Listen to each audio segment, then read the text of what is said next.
এখন প্রচুর two wheeler sell হচ্ছে, আর এই টু হুইলার দেখে অনেক কিছুই নেওয়া উচিত। আমাদের মেনলি 5টা ক্রাইটেরিয়া আমাদের দেখে নেওয়া উচিত। সিসি যত বেশি হবে মাইলেজ তত কমে যাবে, সিসি যত কম হবে মাইলেজ তত বেড়ে যাবে। আর সেফটি ফিচার তো এখন ইম্পর্টেন্ট, কারণ তুমি দেখো যে রাস্তাঘাটে কতগুলো বাইক অ্যাক্সিডেন্ট হচ্ছে।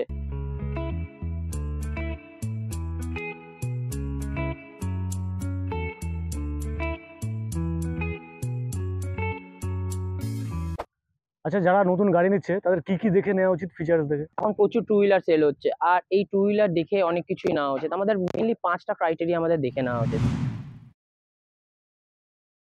ফার্স্ট আসছি আমাদের পারফরমেন্স কেমন দিচ্ছে, ইঞ্জিনের সিসি কত আছে। সিসি মিন্স কিউবিক ক্যাপাসিটি, আমাদের ইঞ্জিনের ক্যাপাসিটি। অনেক গাড়ির অনেক রকম হয়, 125 হয়, 155 হয়, 150 হয়, 160 হয়, 450 হয়, অনেক রকমের হয়, 250 হয়, 400 হয়। তো আমাদের গাড়ির সিসি দেখে নেওয়া উচিত।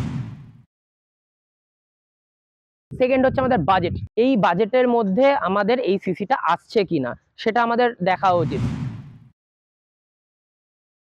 থার্ড হচ্ছে আমাদের একদম মোস্ট ইম্পর্টেন্ট পয়েন্ট হচ্ছে আমাদের সেফটি ফিচার তো এখন ইম্পর্টেন্ট, কারণ তুমি দেখো যে রাস্তাঘাটে কতগুলো বাইক অ্যাক্সিডেন্ট হচ্ছে, কিভাবে বাইকের দুর্ঘটনা হচ্ছে। তো সেজন্য এবিএস থাকা খুবই ইম্পর্টেন্ট। এবিএস হচ্ছে অ্যান্টি লক ব্রেকিং সিস্টেম। আমি আগেও বলেছি, আমাদের গাড়ির চাকাটাকে স্কিড হতে দেয় না, ডিস্কটাকে লক হতে দেয় না, একবার ধরে একবার ছাড়ে, গাড়ির চাকাটাকে স্কিড খেতে দেয় না। 4 নম্বর পয়েন্ট হচ্ছে আমাদের মাইলেজ। আমাদের মাইলেজটা অবশ্যই দেখা উচিত, কারণ মাইলেজটা খুব ইম্পর্টেন্ট। আমরা যখন গাড়ি চালাই, আমাদের গাড়ি কেনার পর যদি আমরা বেশি সিসিতে চলে যাই, সিসির সাথে মাইলেজে ব্যস্তানুপাতিক সম্পর্ক, কারণ সিসি যত বেশি হবে মাইলেজ তত কমে যাবে, সিসি যত কম হবে মাইলেজ তত বেড়ে যাবে। আমরা গাড়িটা কিনে তো আমরা ফেলে রাখতে পারবো না, অবভিয়াসলি আমাদের পেট্রোলটা দিয়ে আমাদের গাড়িটাকে বার করতেই হবে, তাহলে গাড়ি খারাপ হয়ে যাবে।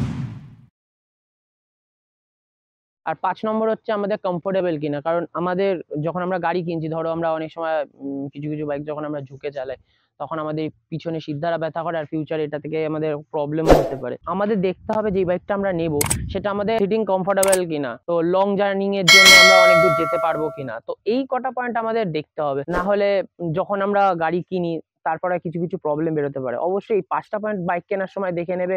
আর আমাকে সাবস্ক্রাইব করো, কারণ আমি তোমাদের টেক এক্সপিরিয়েন্স বেটার করবো। বাই।